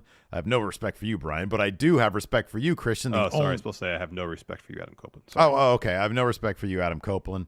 I have no respect for you, Brian, but I do have respect for you, Christian, the only AEW champion who stands in this ring until right now. So Starks gets in the ring, and he stands behind Christian's security as well. And he says, don't think I forgot about the things I had to do to deal with you and the BCC and all this other crap. I want you to understand one thing. And he says, don't look at me with those bug eyes. I'm still talking to him. That's when Copeland says, you're a vanilla midget version of The Rock. And Stark says, wow, that really sent me over the edge. I got a chuckle from the crowd. Yeah. He says, Brian, the difference between you and me is that I'm a real AEW champion. So if you two don't like what I just said, how about you get with my friends and we can do the damn thing right now if a fight is what you're looking for. So Danielson and Copeland seem like they like the idea. FTR comes to the ring. Cash says, 7 days ago, AEW Medical gave us an option. You don't have to defend those titles tonight. You're banged up. But everybody back there is banged up. The show must go on. So we said, no, we want to defend the titles tonight. Obviously, that was the wrong choice, but make no mistake, Ricky and Big Bill, that does not make you the best tag team on the planet. That is reserved for FTR. He says, titles or no, you got to know we're coming for those next. So Dax gets on the mic. You want me to do Dax? Kind of, yeah. Last week, I can't do it as well as you. Last week, we might have had the opportunity to step back for the match and not give it to you. But like you said, everybody's banged up. Everybody in this building is banged up. Do you think they want to go to work tomorrow? This is where he does the shit where everybody's blue collar. It's like, you don't work in a factory. You think they want to go to work tomorrow? No. We all got to work. We got to feed our family. And made a decision last week. No, I'm going to do it from now on. He said, last week, one night only, you're better than FTR. One night only. We're still severing the step back. I heard you say earlier you and your friends might want to fight. And Sir Elton John said it best. Saturday night's all right for fighting. My family. Got to feed my family. family. It says Ricky Danielson says, Ricky, you talked about fighting right now. Christian, why don't you and I do our match right now? So he puts the mic down, and one of the security guards goes after Danielson. A huge brawl breaks out. Christian and Ricky leave the ring. FTR, Copeland, and Danielson get the upper hand, clear out most of the security guards except for one, who Danielson puts in the label lock, and the guards tap in and then passes out. Yeah, man, that guard was bringing it, Danielson. My goodness. Yeah. After that, we had this really nice little MJF stand up to Jewish hate video package where he got to have a powwow with Robert Kraft. Then we had Samoa Joe versus Willie Mack. Has Willie Mack's been in AEW before, right? Been in Ring of Honor for sure. He got that great promo in Ring of Honor. Oh, that's right. I remember that. Yeah. This was really fun stuff. Big men. We love these kinds of matches. In the end, though, Joe hits a muscle buster to get there. I was surprised at that one, man. I thought he was going to tap him out, but no, he had a muscle buster on that big dude. Muscle buster. Then we get the CJ Perry interview, and Lexi asks her, what's your pitch essentially to your future clients? And CJ says, well, I'd ask him, have you ever sat on the side and felt like someone else was getting all the spotlight? Have you studied their every single move and known that should be your spot, and you just get angry inside? Because if you feel that way, I know exactly how you feel. To be honest, it's the story of my life. I'm here to help people. I want to guide people, and I came to AEW to take gold, to make champions, and to make stars. So if you're in the locker room and you need guidance and you become a champion, then come find the woman who makes made men. So then Action Andretti steps in and says, CJ, I couldn't help but hear what you were saying. I got to say, I feel like I could really benefit from having someone like you guide me and manage me. So I just want to let you know, I'm one phone call away. If you didn't know, now you know. I'm Action Andretti. She's like, all right. I look forward to getting your phone call. Bad move, Action Andretti. Don't think that phone call's coming. No, it's not. After that, we had this little Danhausen video package with a reference to Batman 89 in it. Yeah, that's right. Love that Danhausen. Yeah, that's cool. Seems like maybe he's going to be cleared because I think he's been injured, right? Yeah, he's dealing with some sort of injury. Yeah. After that, we had Juice Robinson versus Ultimate Pro Wrestling Zone Christopher Daniels on my MF Steve here stream. I watched it. Dude, there's so many. I was looking up. I was like, okay, let's do something different. We watched a documentary about indie wrestling from 2001, 2002, something like that. That'd be interesting. Well, there was a bunch of them back then. Like if you remember, MTV did a True Life, I'm a Pro Wrestler, where there was a documentary on Netflix in the early. It was probably a little bit later than that. It was like 2010s. Okay, indie wrestling. Okay, there's been a lot of them, and you can almost make up like a bingo card of like, when they explain that a heel is a bad guy and a face is a good guy. When they talk about their shit jobs that they do during the day. It's every single one has the same exact tropes. Well, this one focused on Ultimate Pro Wrestling, which was, you and I might have gone to some of their shows back in the day because they were running in LA back when we were there. Christopher Daniels was the big deal. Yeah. Heidenreich had just gotten started there. Interesting. And so they picked him up. And there was a couple others. It was a well done documentary, but the great thing about it is that they had the footage of Christopher Daniels when he was on the news going to that backyard wrestling show. Oh, yeah. And he was just so judgmental of everybody there. Oh, yeah. But then you look at the moves they're doing, like, oh, my God, these guys are doing these amazing moves. And then part of the documentary was when WCW hired Christopher Daniels like 2 months before they went under. And so he had gotten a job there, left UPW, went to WCW. But in his first match there against Mike Modest, he botched a move like trying to do a springboard on the top rope, and he landed on his head. Eesh. And I'm like, you were just giving these backyarders shit for doing these moves that they're pulling off really well.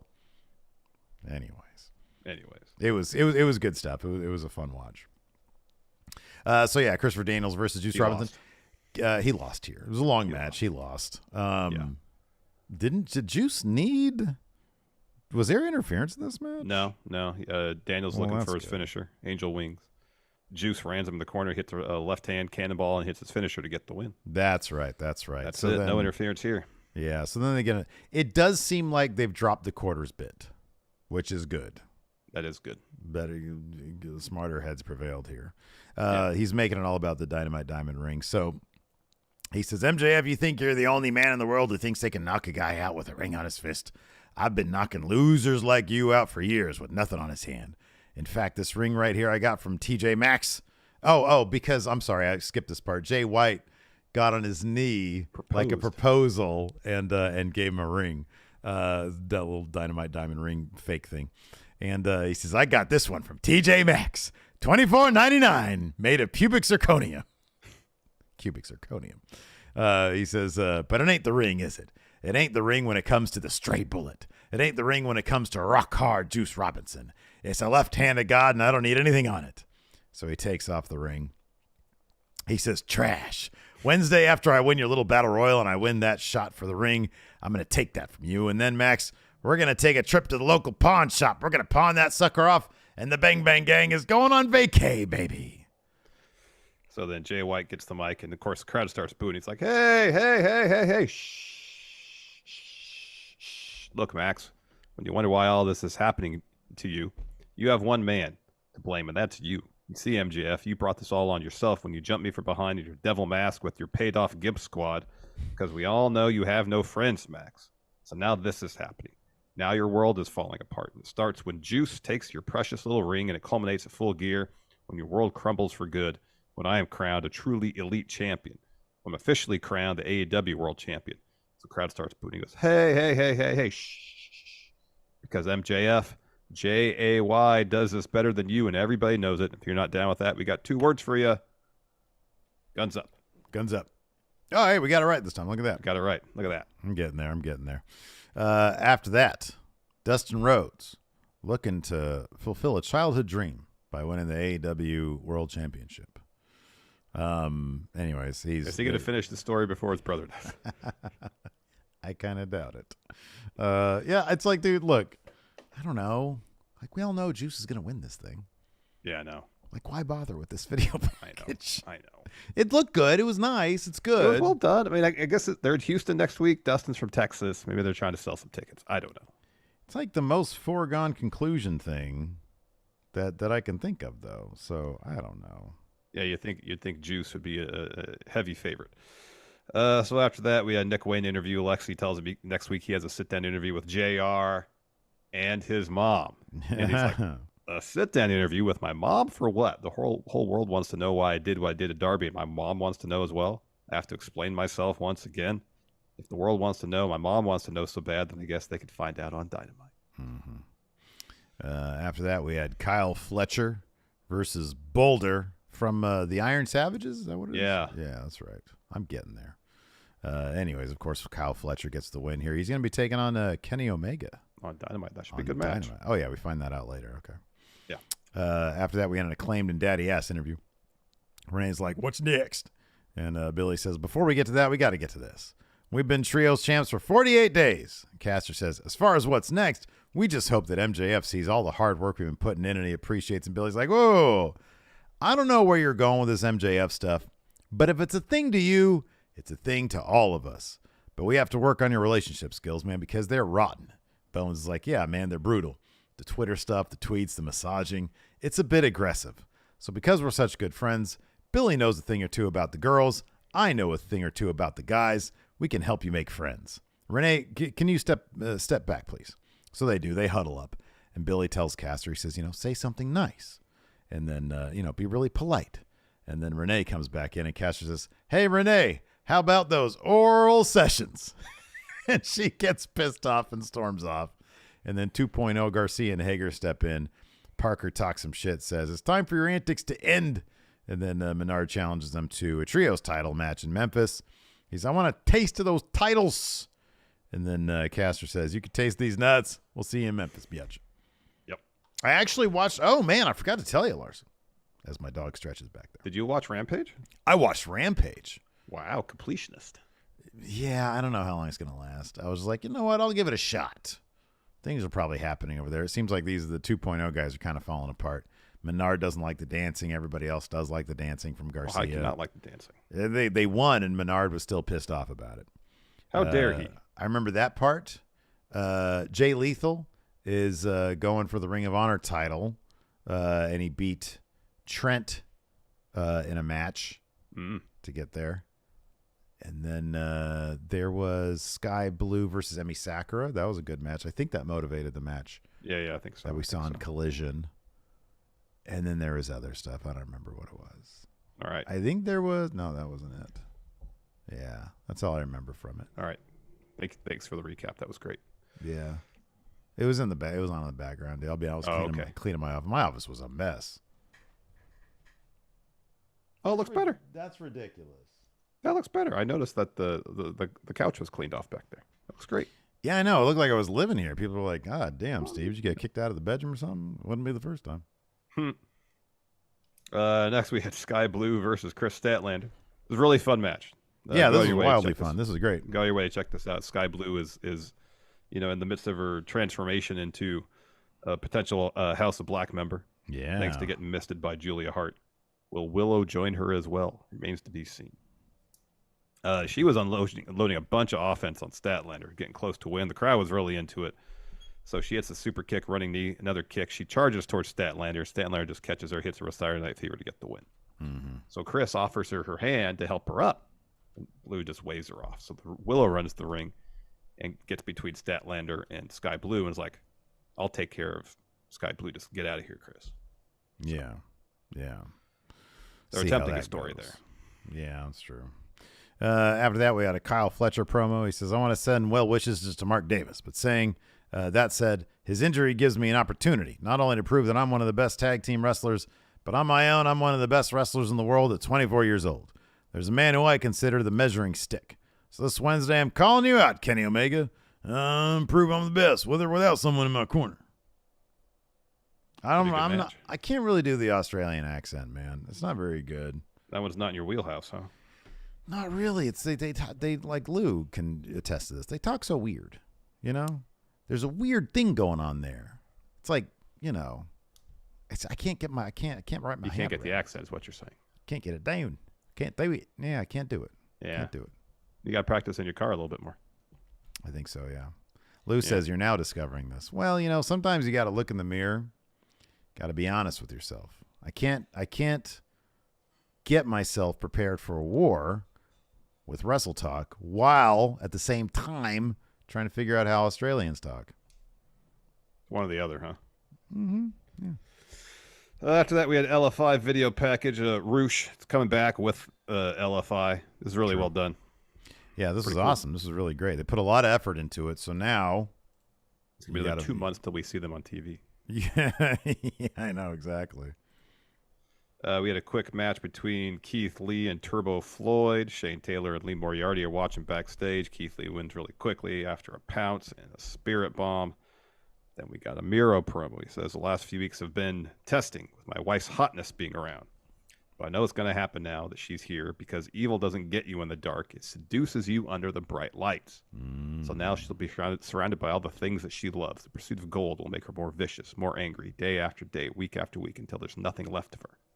That's what's going to happen unless I kill it off at every turn. So let this be a warning. And that's when he pulls Action Andretti into frame. Like, holds on to his head. And Action Andretti's all, don't hurt me, Redeemer. And Miro continues, I'm willing to destroy every man to protect one woman. This is the promise of the Redeemer.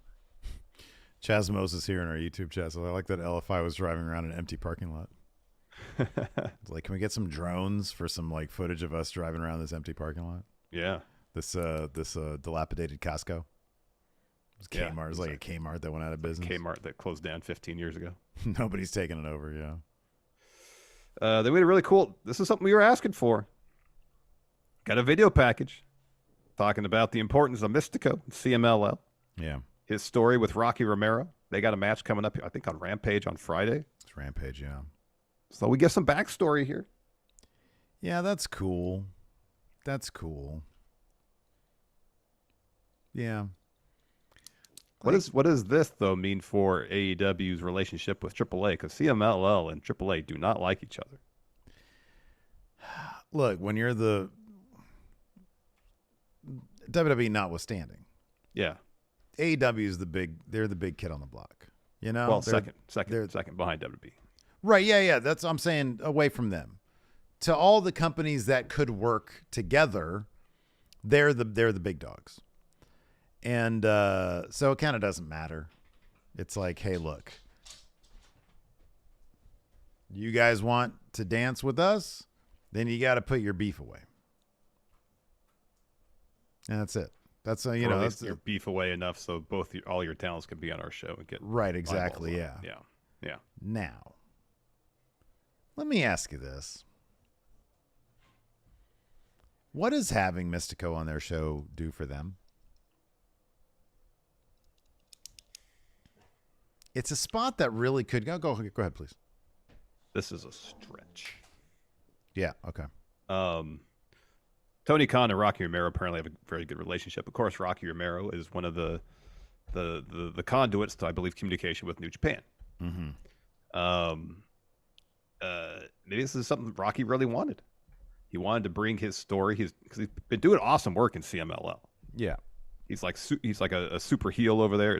From what I've seen, it's great. It's something he wanted to do. He would introduce, because he's doing some interesting work there. He wanted to introduce American audiences to the work he's doing there. You have Mystico, who I believe is the former Sin Cara. Mm-hmm, true. Yep. So, if they can somehow make that connection, people remember Sin Cara from WWE. Maybe they'll check that out because it's Sin Cara, or what, he was Sin Cara. Mm-hmm. And if it helps build a relationship with CMLL, that'll lead to Bryan Danielson getting his match against Blue Panther that he's wanted for a number of years. Well, there you go. Okay. All right. Yeah, dude, I don't know. I guess forming relationships and all that, it's probably a good idea. Like, bringing over some of CMLL's audience if that's what they're interested in. You and I always talk about how precious TV time is, and even on Rampage, Absolutely. even Rampage, yeah. Which I don't know. Do we have the Collision numbers yet? No, I haven't seen them yet. I saw the anybody Rampage numbers. Rampage got over 400,000. Hey, good job, Rampage. Now the question is, because they knew I was watching. That's why. Will Collision beat Rampage's numbers? That's the big. Oh, I doubt it. Over 400,000? I don't think so. Yeah, no, it's gonna be tough. See if Brandon I don't Thurston know. Has those numbers up. If every ounce of TV time is important, don't you devote it to sort of like your own roster, people you have under contract that need time on TV? I think so, but Tony Khan has shown us regularly that he feels like building relationship with other promotions around the world and devoting TV time to build those relationships is important to him. Yeah, you're right. It's his business. Then we had the Bryan Danielson versus Christian Cage match for our main event. Just really great stuff. Go out of your way to watch this. It really is awesome. It really is. So Christian ends up getting the win because Big Bill distracts the ref while Danielson has Christian in a label lock. So then Ricky Starks flies in and hits Danielson with a tag title, tumbles out of the ring, and acts like he's the one that got hit with the tag title. He's just laying there. He just lays there, yeah. It was great. So Christian covers, Danielson gets the win. Then Luchasaurus and Nick Wayne come to the ring. They join in Starks and Big Bill and stomp at Danielson as Christian collects himself in the corner. FTR's music hits come to the ring, but then my recording ran out, so I don't know what happened after that. So did mine. I'm guessing Edgy Adam Copeland ran out there and maybe speared somebody. That's my guess as well, yeah. I kind of figured that's probably the case. I'm assuming it wasn't Christian. I think Christian probably got away from that. Edgy, I think Adam Copeland wants to spear Christian, but I think he probably rolled out. Maybe Bill Big? I don't know. Somebody in chat. Speared somebody. Yeah, I meant to say speared somebody. I didn't mean to specify Christian. They're saving that, I'm sure, for. Yeah, that's what I was thinking. Oh, Muted Mayday say it was Wayne. Okay. All right, cool. That makes sense. There you go. Makes sense. Anyways, would you like to answer some questions? We have time. We've only been going for an hour and 40 minutes. I know. We haven't done a 2-hour show in a very long time. Maybe we can do that. Damn it. Beefy episode today.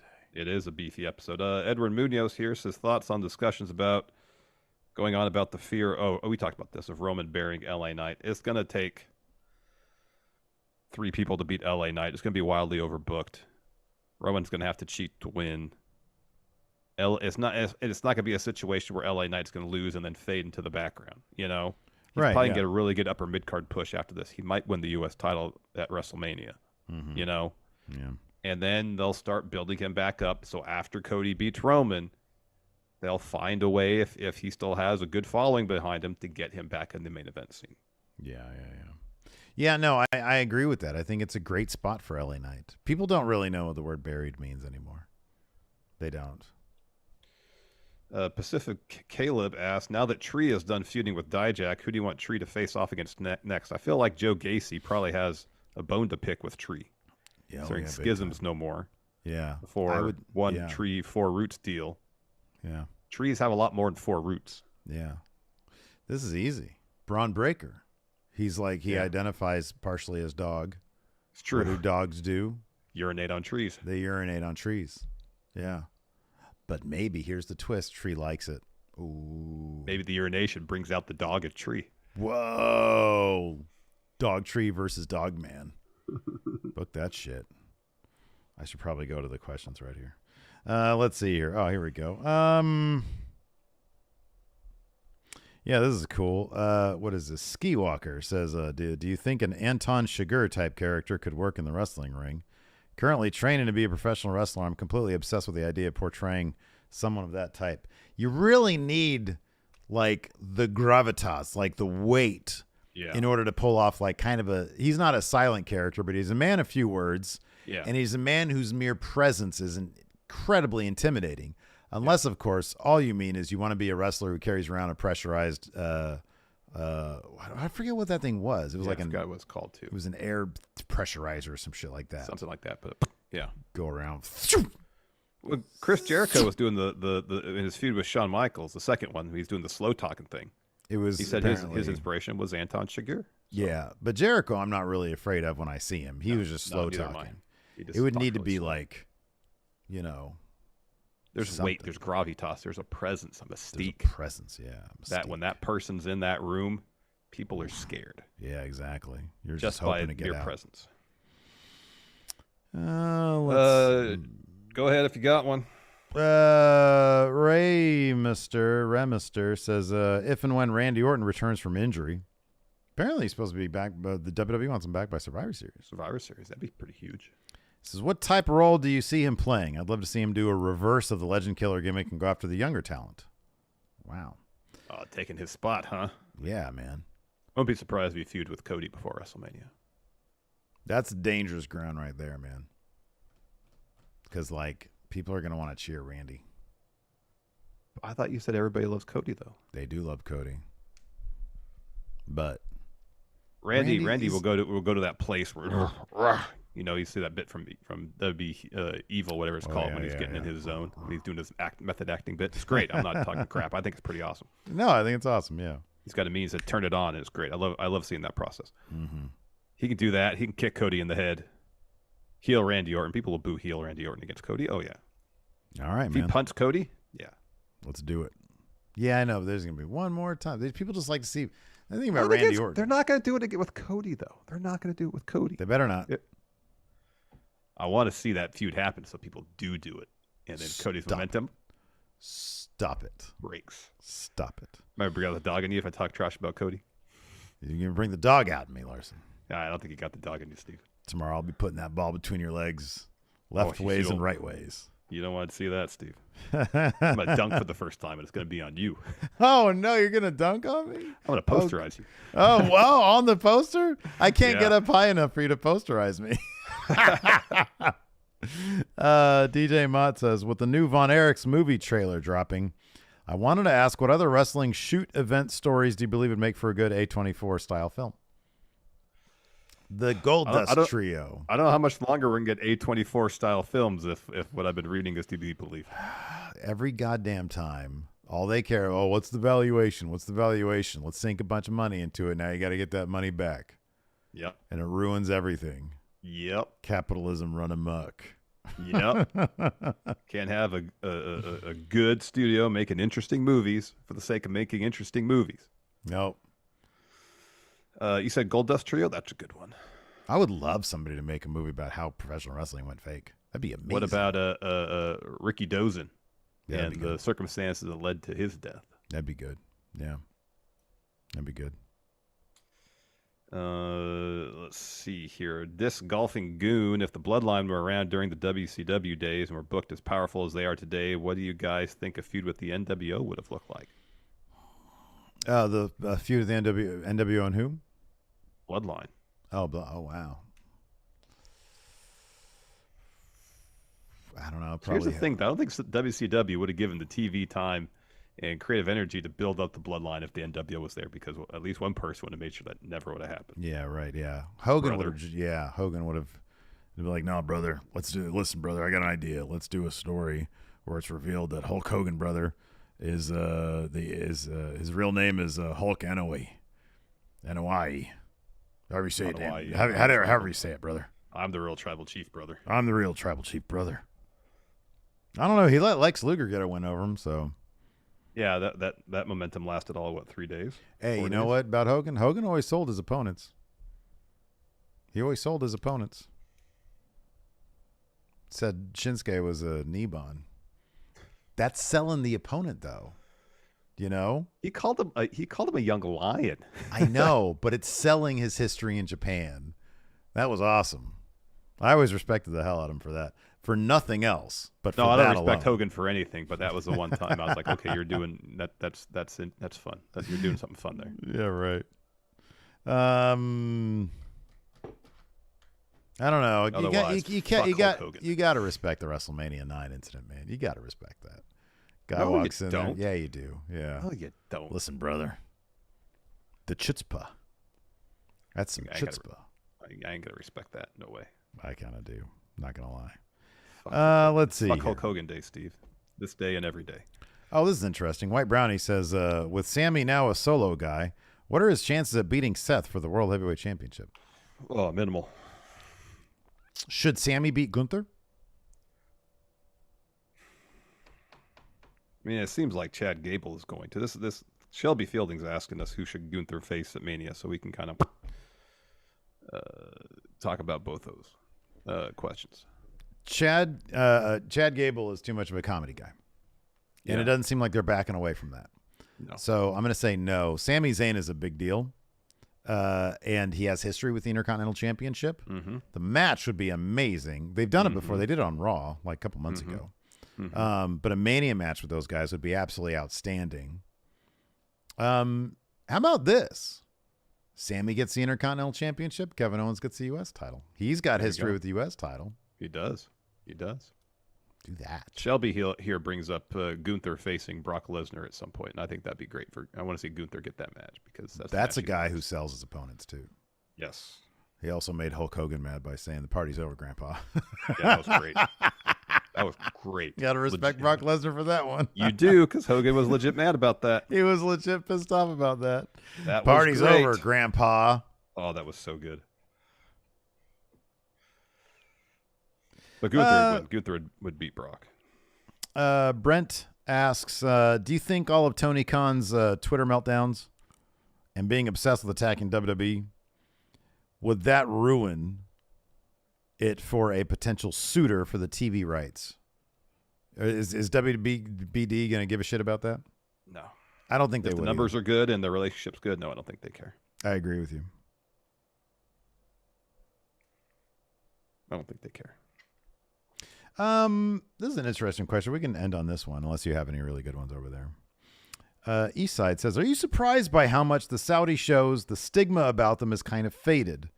I remember us fans being super anti-Saudi show, but now that they've more or less settled in the rotation, you hear nothing about them.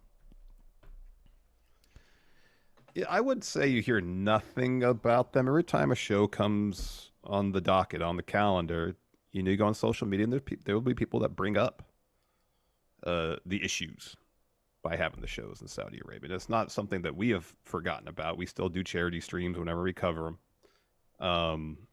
And, there's still a good amount of compartmentalization that I have to do to sit here and be like, all right, I got to cover the show as part of the job, while also taking issue with the show happening, When you see guys like Sami Zayn get to go and visit, was it like Mecca? Was it Mecca? Is that where he visited? Yeah, Mecca. Look, and I don't say this to try to dodge this subject, but it's a complex deal. Yeah, I mean, it's a complex thing. I understand it, but at some point, yeah, it's mildly normalized. Like you said, there are people that talk about it. We still alter our revenue stream for it by, doing a charity stream. But the bottom line is early on with the Saudi shows, it didn't seem like they were going to be super canon. Now big things happen. And so to cover the product and all the storylines therein, we cover the shows. It seems like Ari Emanuel's not entirely thrilled with it. Like I saw his because apparently they used to refuse to do business, but baked into the WWE deal is a Saudi Arabia deal, and it is for a ridiculous amount of money. Yeah, and that in this world, that's what talks. Like A24 films. Money's the end all be all. Yeah. So yeah, that's that. It unfortunately just it is what it is, and the more it happens, the more normalized it's going to be, and the less people will talk about it. Seems to be the case, yeah. Mm-hmm. Anyways, that is going to do it for the show today. Thanks for everybody for tuning in. We do have a Raw preview. Here we go. We do. Oh, good thing too, because here's a victory lap from Triple H. He can talk about the SmackDown season premiere a little bit. We'll bring Triple H in. I put it in the notes there that Triple H is going to be. No, it's not here. It's not here. Yeah, look, it's right there. Look, you just typed that in right now. You just did that. I don't know what you're talking about. Here's the game. Hello, hi, this is the game, Triple H. Paul Levesque, I'm the man. Hi, Sir Levesque of WB Creative. How are you? I've been knighted. I am a proper knight now. You are. And it's great. Congratulations. Hey, high honor. Don't interrupt. I appreciate Fat John Cena earlier doing his best Triple H impression. It's still not very good. I find it funny. It's not very good. It's pretty good. It sounds kind of familiar. Hey, you know what, though? I'll clue you in a secret here. I like you guys better than WrestleTalk. Confirmed. Oh, that's awfully nice. Yeah, that's right. You guys gonna go to war? You can borrow my theme songs if you want. My time. Hey, question for you, Triple H. Do you still have the GPUs when you drove to WCW? The tanks? Yeah, we had the tank. Yeah, we still have the tank. Could we borrow that, and then we got to put that on a boat, and we got to sail across the Atlantic? Yeah, you could put it on a big boat, and then you can because I know Fat John Cena does not like to get into airplanes. No, so you can do a seafaring voyage with the tank, and then you. I don't do good on boats though. Oh, do you get your tummy hurts as you get sick? Yeah, I get seasick. Yeah. What about like a cruise? You do a cruise? I've done a cruise before, and that was fine. Okay, well there you go. How about this? Listen, don't interrupt. You get the tank, you put it on, what's the name of a cruise line? Caribbean Cruises, something like that. Not Caribbean. What's a cruise line? Why can't I think of one right now? Isn't there something with Viking in it? Is there a Viking one? Is there there's popular ones. Why can we not come up with it? I swear to God, I've got COVID brain. Yeah, Viking Cruises. Really? That's a thing? Carnival, that's what I was thinking of. Carnival Cruise Line. And then you guys go to the London there. All right. And then you blast my theme song. Yeah, you want to talk about Monday Night Raw season premiere? Sure. Huge show. Cody Rhodes, he's going to finish his story. But first, him and Jey Uso face Judgment Day in a huge rematch for the undisputed WWE Tag Team titles. I held those before with Steve Austin. We were the two-man power trip. Don't interrupt. Yeah. I was the Intercontinental Champion. I know you don't need to affirm my statements here. I know what happened. And then he was the WWF Universal Champion, and I was the Tag Champion there, and the European Champion at one point too. 14-time WWF Champion Triple H. Also, Big Bronson Reed gets a huge. You know what? We can get rid of that big there. You know why? Because Dad is gone. No more alliterative nicknames. How about this? Huge Bronson Reed gets a huge Intercontinental Championship match against Gunther. That's good. About awesome Gunther. How about that? No alliterative nickname. Good. Next, Ricochet battle Shinsuke Nakamura in a Falls Count Anywhere match. Guess who's going to win that one? Nakamura? Shinsuke Nakamura, you got that right. Yeah. It's going to take like one Kinshasa. And then Shayna Baszler looks to end the nightmare of Rhea Ripley. As much as I love Shayna Baszler, Rhea Ripley is a license to print money. She's pretty great. Should I do a wonk finish of this match? Oh. All right. You know, I feel I got nobody to send my scripts to now to get the red pen out. I feel kind of empty. Send them over our way. I'm going to fax you the script. What's your fax number? Fax? Yeah, I got to telefax it. Oh, we don't have a fax. Fax machines sound kind of like my theme song. Sounds like dial-up internet. That's right. Yeah, that's what I use still. Anyways, that's going to do it. Is there a version of your theme that goes... Don't interrupt my outro. You've got mail. All right. He's gone. How did that go? Better than celebrity impersonators. Oh, that's good. I'm glad. Because that's the actual Triple H right there. So, sure it is. Thanks, everybody, for tuning in. We appreciate it. Apparently, we're going to war with WrestleTalk. Where's my... Need more information. We need more intel here, Steve. Remember that. This right here, this is for... Oh, look, you can see the reflection there. This is for Going in Raw, not WrestleTalk Podcast. Goodbye, everybody. Goodbye.